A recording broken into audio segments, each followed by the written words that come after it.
Students जो आपको assignment 2 दी गई थी तो उसको हम सॉल्व कर लेते हैं। तो इसमें सबसे पहले क्वेश्चन जो है वो क्वेश्चन फर्स्ट जो है उसमें ये बताया हुआ है the electron concentration in an n type semiconductor is same as hole concentration in p type semiconductor.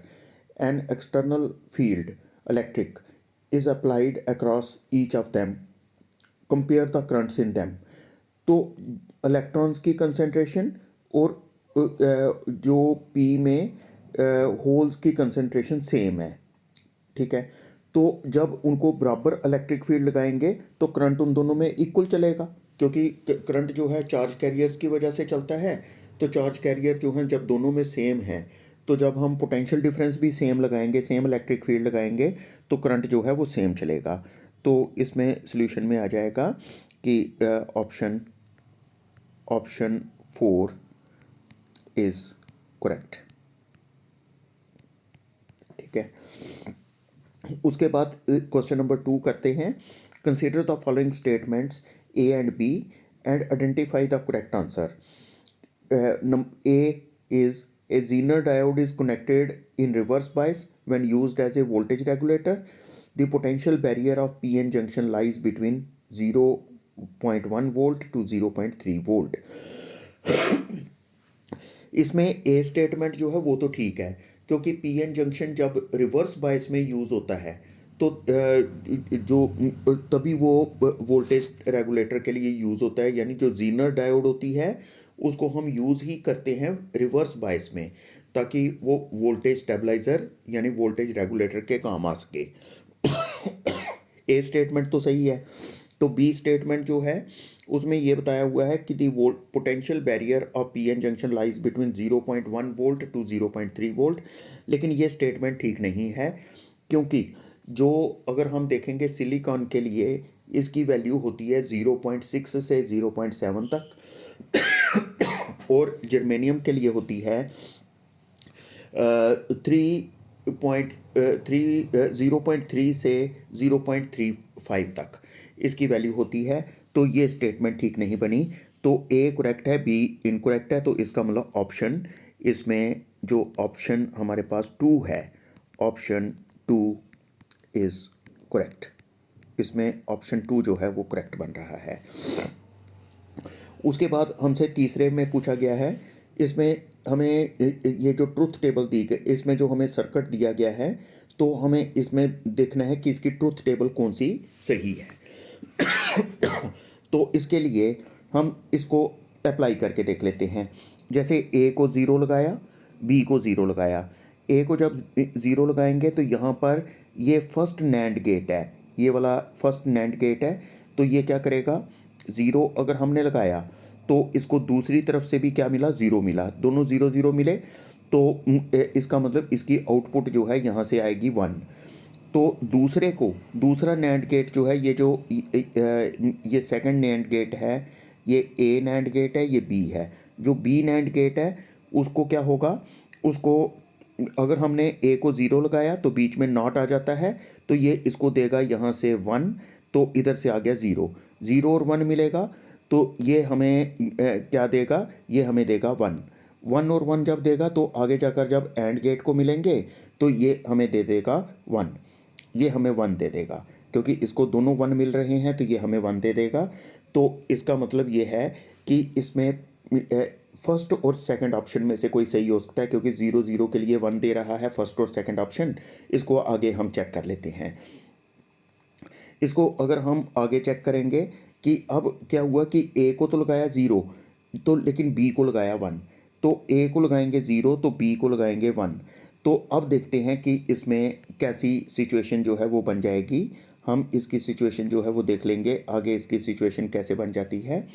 तो इसमें जब ए को हमने 0 लगाया तो जो ए डायोड है जो ए डायोड है तो उसको मिला 0 और साथ में दूसरी तरफ से मिला 1।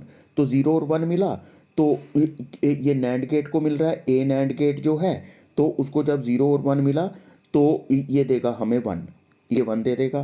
तो इसी तरह से जो बी गेट है, बी गेट में अगर हमने ए को ज़ीरो लगाया था, जो ए टर्मिनल है, तो उसको जब हमने ज़ीरो लगाया था तो उसके वो हमें बी जो हमारा नैंड गेट है, बी नैंड गेट को वो दे देगा 1। तो एक 1 तो सीधा लग रहा है, 1 और 1 लगेगा तो ये हमें दे देगा 0। 1 और 0 दे देगा। तो जब 1 और 0 मिलेंगे एंड गेट को, तो आगे जो सी एंड गेट है हमारे पास, उसको जब हमें मिल जाएगा कितना, एक तरफ 0 मिलेगा एक तरफ 1, तो 0 और 1 ये हमेशा हमें दे देगा 0, ये हमें 0 दे देगा। तो 0 1 0, तो ये इन दोनों में ठीक बन रहा है, फर्स्ट और सेकंड में दोनों में ये ऑप्शन सही आ रहा है। अब हम तीसरा ऑप्शन जो है वो ट्राई करके देख लेते हैं कि ए को देना है 1 और बी को देना है, ए को देना है 1 और बी को देना है 0।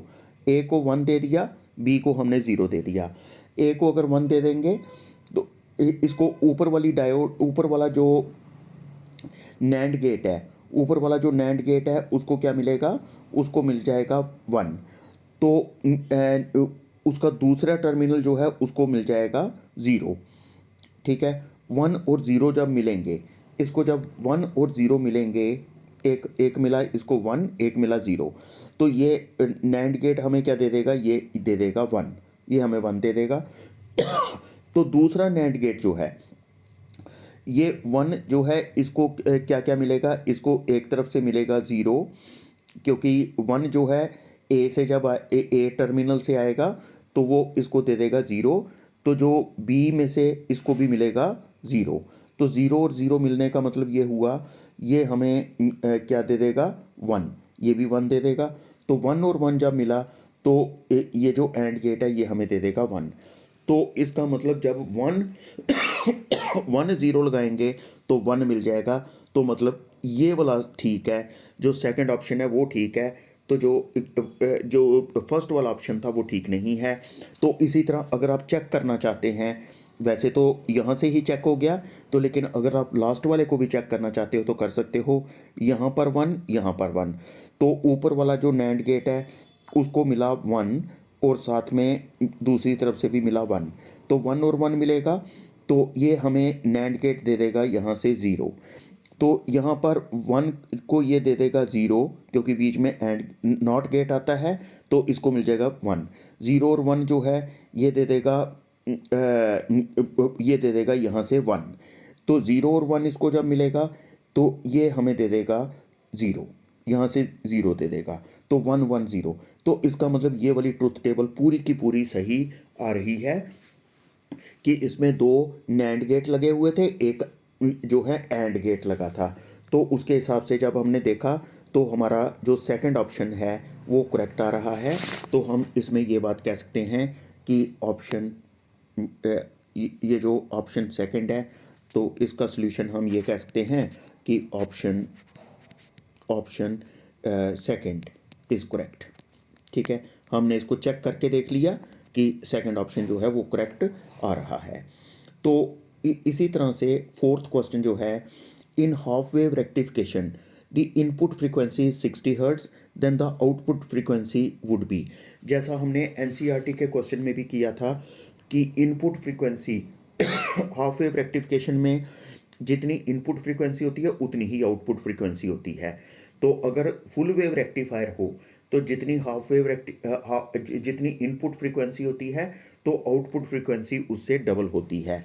तो इसमें क्योंकि ये हाफ वेव रेक्टिफायर है तो इसलिए इसमें ये जो सेकंड ऑप्शन जो है वो हमारा करेक्ट है। Option second is correct. तो हमारा सेकंड ऑप्शन जो है वो करेक्ट आ रहा है, यानी जो फ्रीक्वेंसी आएगी वो 60 हर्ट्ज आ जाएगी, क्योंकि जितनी इनपुट होगी उतनी ही आउटपुट भी हो जाएगी।